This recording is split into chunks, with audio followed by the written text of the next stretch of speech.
Okay, good afternoon, everyone. Thank you for joining our Resilience Primer webinar this afternoon.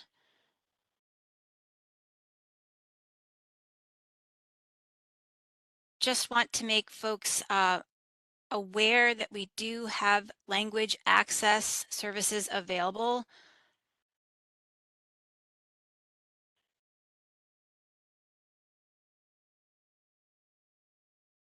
We'll have a directional slide in just one moment to review details.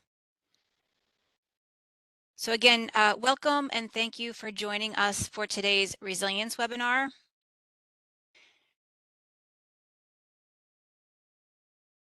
We're here to explore how the Office of Planning, Development, and Community Infrastructure, OPDCI, at the New York State Department of State is advancing resilience, what it means, why it matters, and how we're embedding it into planning, infrastructure, and community support. Whether you are a practitioner, policymaker, or community advocate, this session will offer tools and insights to help you navigate risk and build adaptive capacity. Let's dive into the principles that guide our work and the systems we're strengthening together.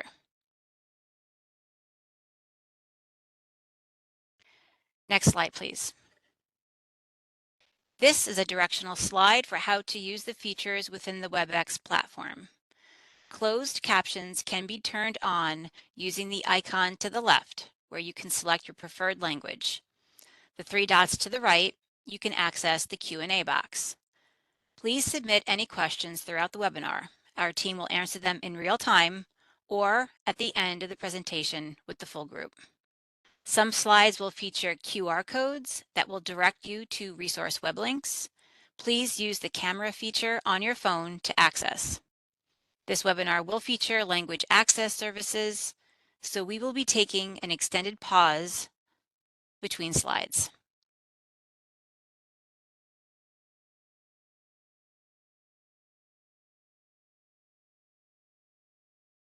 Next slide, please. Before we begin, let's introduce our presenters. I'm Jamie Burchard, Director of Resilience and Community Infrastructure at the Department of State, DOS. I lead statewide efforts to embed resilience into governance, planning, and technical assistance.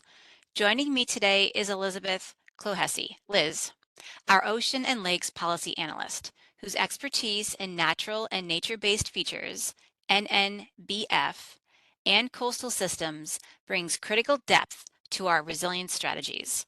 Together, we'll walk you through the frameworks and tools shaping DOS's approach. Next slide.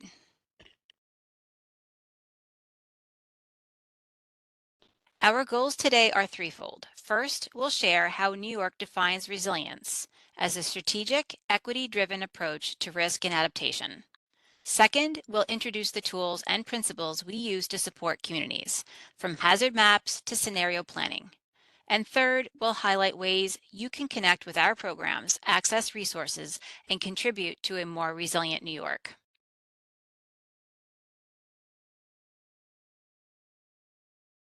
Next slide.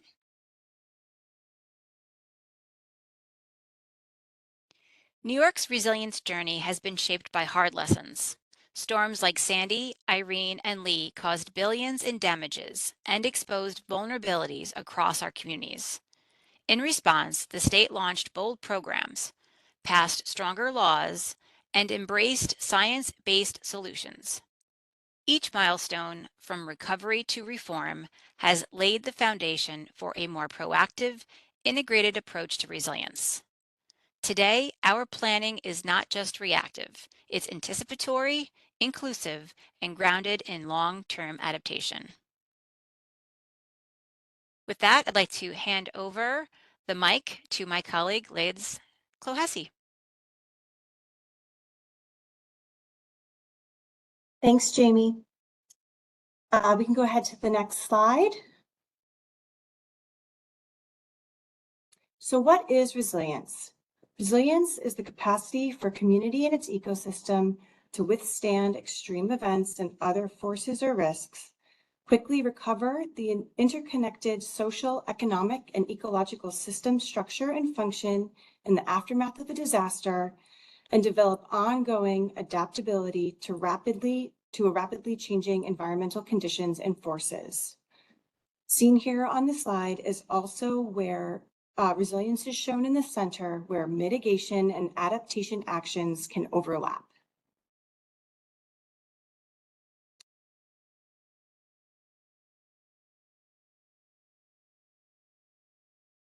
Next slide, please. So over the years, our office has developed multiple tools and guidance for our work with communities. These include the resilience principles, risk assessment tool and risk maps, model local laws to increase resilience, and numerous other one-pagers and fact sheets. For today's presentation, we are going to focus solely on the resilience principles.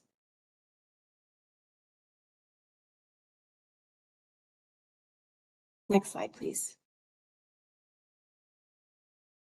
And next again. So shown here is our 7 resilience principles. We have 7 principles that can be used to guide planning and projects.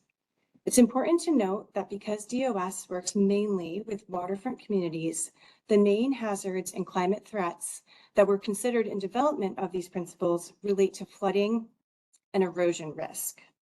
However, a community can consider these principles for other risks as well. These principles foster actions that are more equitable, adaptable, and compatible with the natural environment and consider long-term impacts. They provide a more consistent approach to considering resilience in planning, but also allow communities to interpret the principles to meet their unique needs. And just to reiterate, these are based on a set of foundational concepts, and communities can have their own resilience vision. It's also important to note that not one principle is more important than another, but the more principles that you use, the more resilient you will be.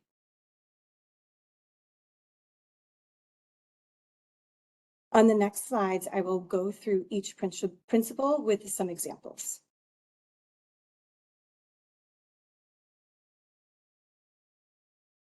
Next slide, please.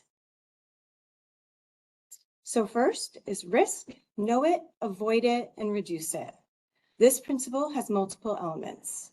First, it's about utilizing data, maps, and local knowledge to know where risks are historically, currently, or have the potential to be occurring in the future on the landscape.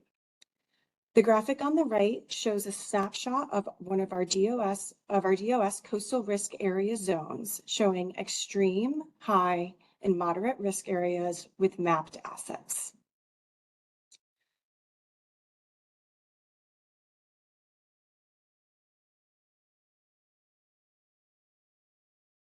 Next slide, please.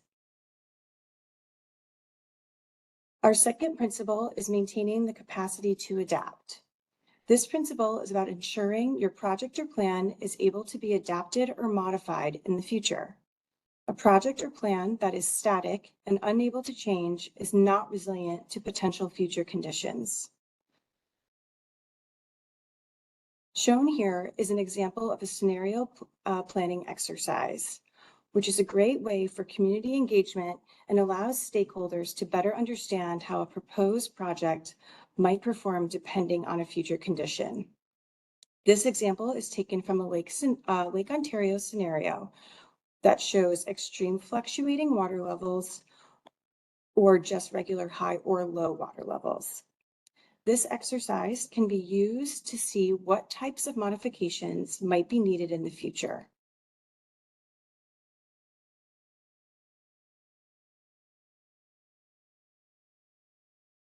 Next slide, please. Next, we have seek solutions that provide multiple benefits or goals. Projects and plans that provide more than one benefit tend to be more resilient. This slide shows examples of projects that have multiple benefits. The top slide is showing a riparian buffer. The left is a rain garden. Center is an example of a green roof, and on the right is a living shoreline. These projects show different scales of implementation options that create habitat, help absorb rain or floodwater, decrease pollution or runoff, and are relatively low maintenance.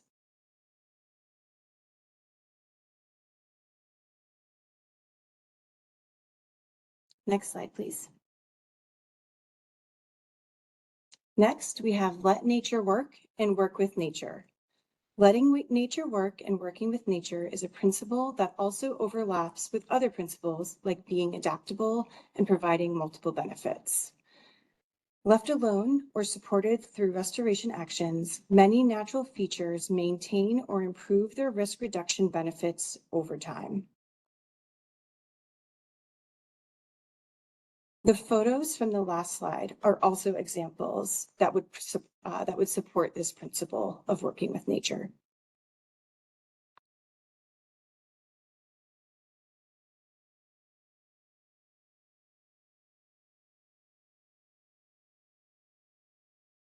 Next slide, please.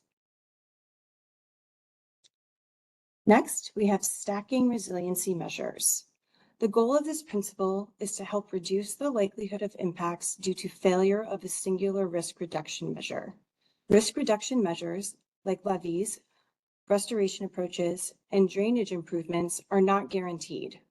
Along with stacking approaches, mixing different approaches will help how they perform under different conditions and for different hazards. As you can see from this graphic, there is a layered approach between structures and the coastal shoreline. It is not expected for every project to include this many measures. However, this is a good example of how phased adaptation approaches can build resilience over time.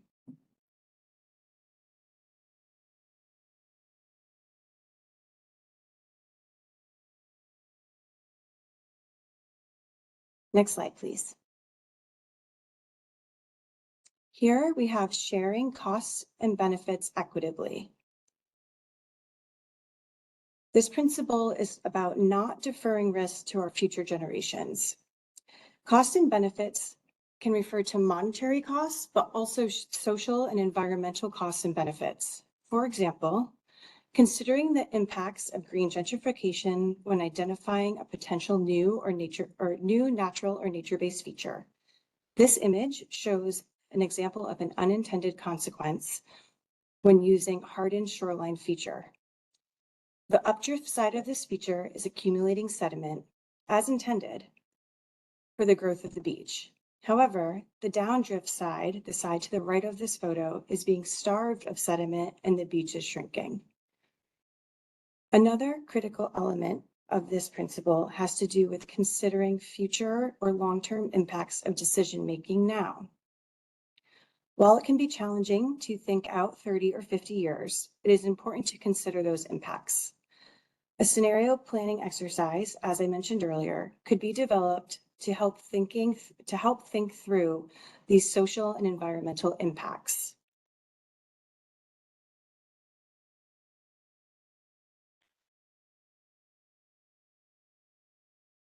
Next slide, please. This is our last principle, which is to make decisions inclusive and transparent. This is a very important principle that can be applied to all decision-making on any level. Any planning process, including project development, should have robust public engagement or an outreach plan. This plan should be developed at the beginning of the process and clearly identify roles of all parties involved. As a decision maker, there needs to be a clear record of how decisions are made, and they need to be fully explained. It is also important to note that there should be multiple opportunities and mediums for the public to be involved and provide input.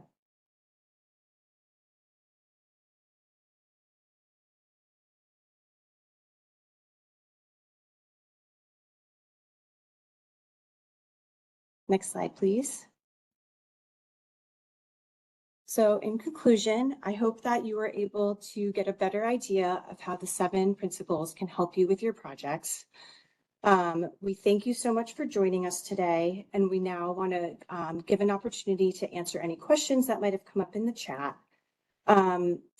Just to give an idea of what's on the slide here, the QR code on the right is, if you scan that, will link to our resilience planning website, also listed on the slide. And then also, if you have any further questions for myself or Jamie, please feel free to reach out using our general mailbox, and we'll get back to you with any answers we can provide.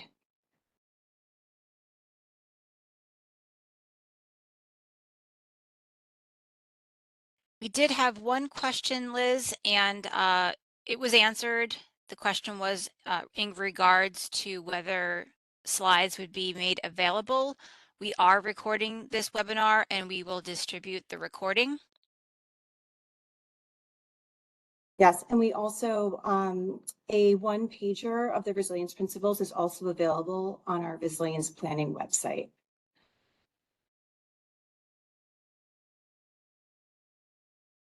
And I guess I will add that we're also developing a guidance document that can help reiterate what we discussed in this presentation, but also how to better incorporate resilience principles into projects. Okay, Liz, I've got a question for you. The question is, has monitoring of living shorelines shown their effectiveness? From my personal experience, yes.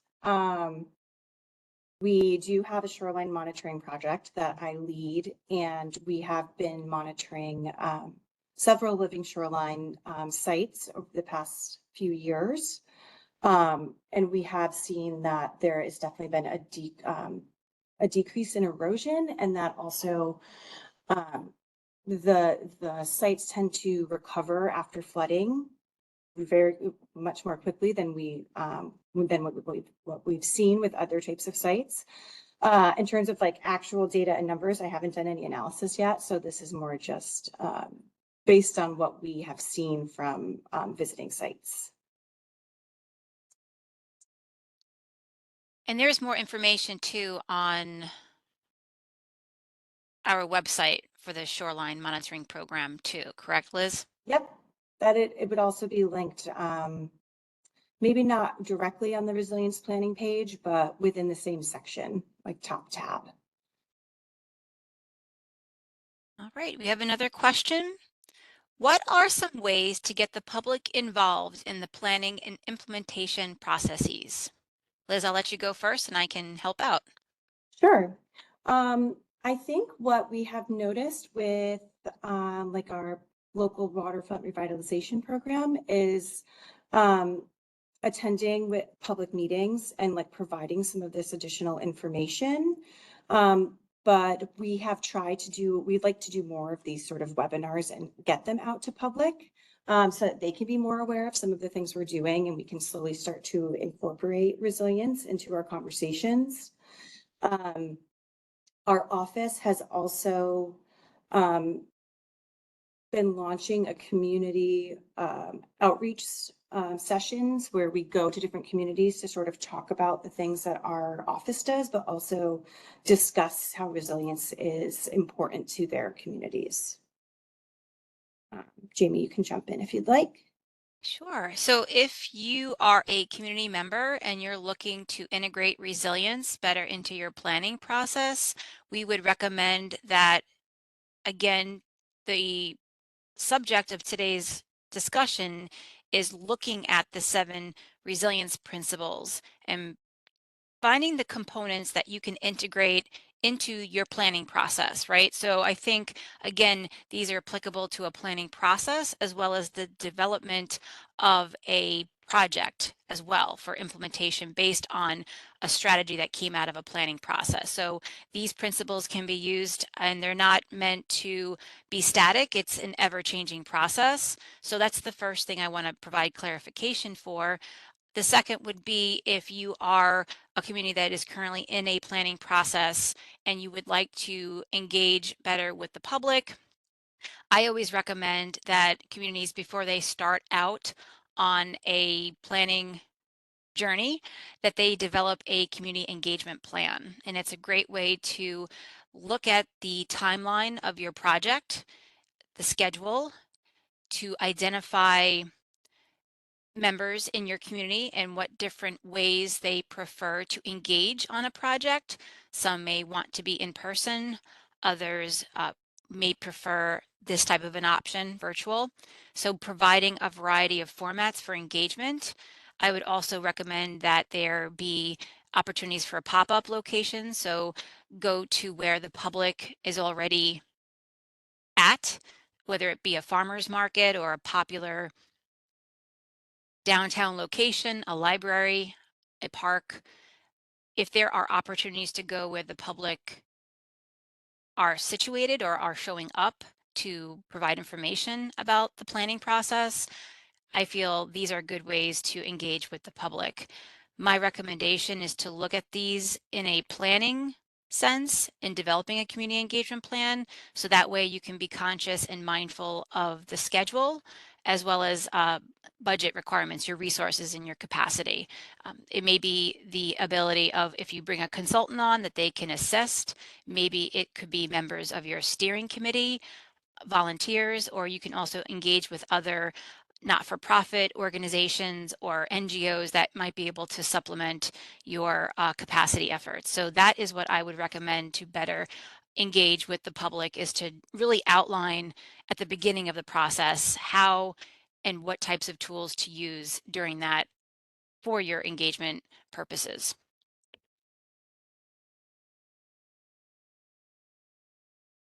Let's see, I'm going back to the Q&A. There has been a suggestion that we share documents with the DEC's Office of Climate Change, and so we'll do that as a follow-up action item. Thank you.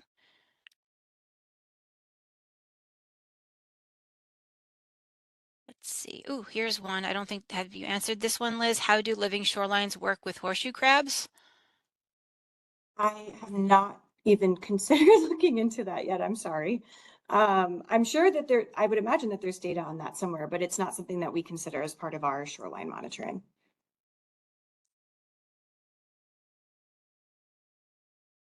Okay, do you expect the resilience principles to be a living list that will be able to adapt with our growing knowledge of coastal erosion risks and reduction methods? If so, how often do you think the principles should be updated? I don't know that I would say that the principles themselves would be updated, more that any sort of like supporting projects or guidance that we provide would update as we have, updated information. So the principles are meant to be adaptable and based on where we are in planning and projects. So I think more that we would continue to improve how many examples we have when describing how to utilize the principles.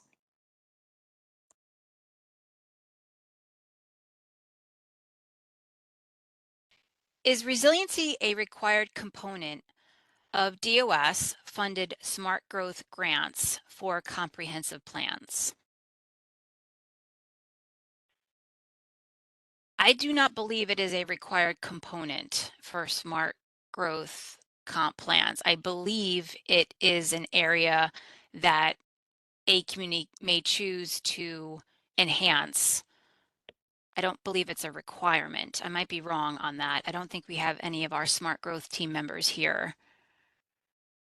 I can say that the resilience team, is looking to embed resilience in the local waterfront revitalization program plan, and we are working actively in that unit to integrate resilience that way. So I believe it would be the same approach when working with the smart growth team and with their communities that are creating their comp plans, would be to enhance resiliency as a component in their comp plan process.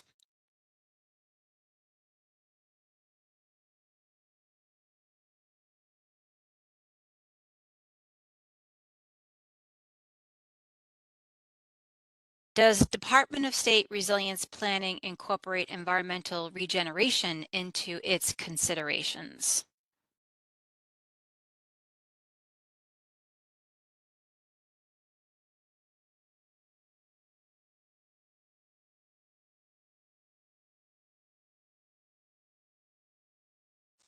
Liz, do you have a thought on that? Um, I'm not familiar with that terminology, environmental regeneration. I'm not either, but to me, it sounds like it's like an effect. And I think that most of our planning is more, um, we're trying to do pre-planning before, but I could be misinterpreting.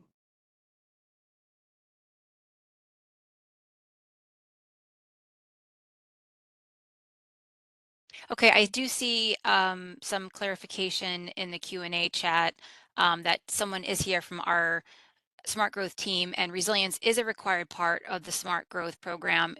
It's in one of our core principles. So it does seem that it is required as part of the comp plan. Thank you to our Smart Growth team for helping out with that one. How does the U.S. Army Corps of Engineers HATS project, a regional approach, work with this? I'm not familiar with that project. I don't know, Liz, are you? I'm not.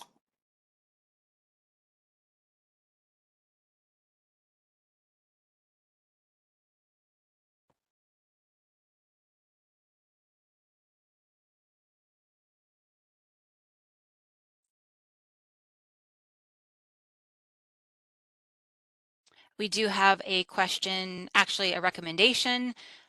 One of the attendees has suggested that case studies for each of the 7 categories, perhaps past, present, or in planning stages.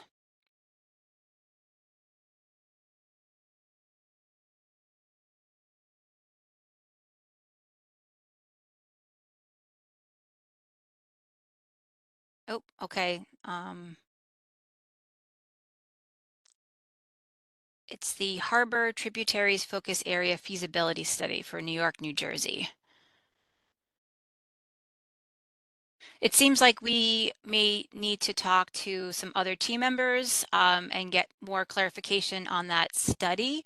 And I'm sure there are ways that we can take the resilience principles and make, again, other partners aware to integrate them into that planning work. So thank you for the suggestion.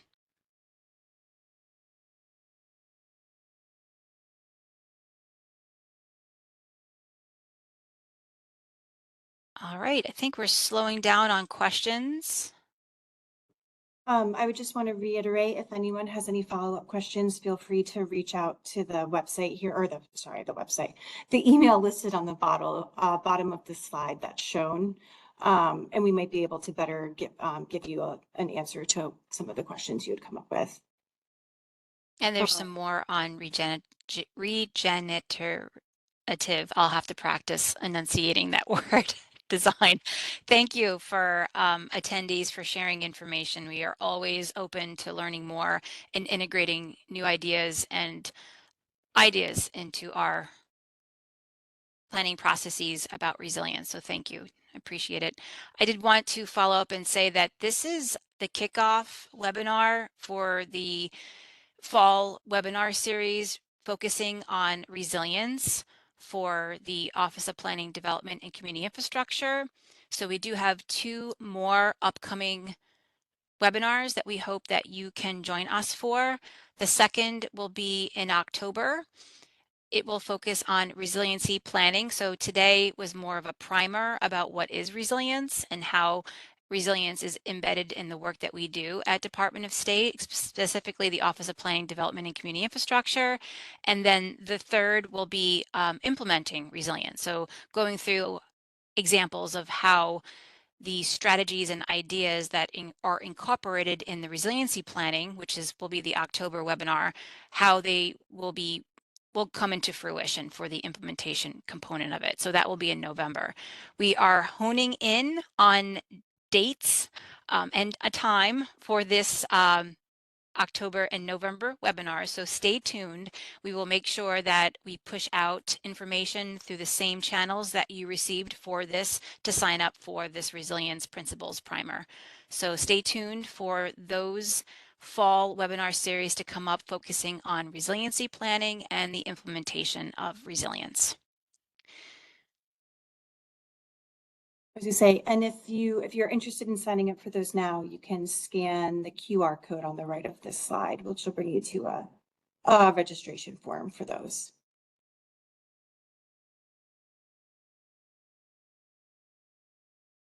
All right, I'll just go back to the Q&A one more time. Make sure that we've got most questions answered. We are thrilled that we have such great participation today. Please continue attending, sending us your ideas, suggestions. We are open to receiving them and making these better. So again, thank you for joining us. I don't know, Liz, if you had any closing remarks. No, just reiterate, thank you for joining us. We appreciate your input and your time.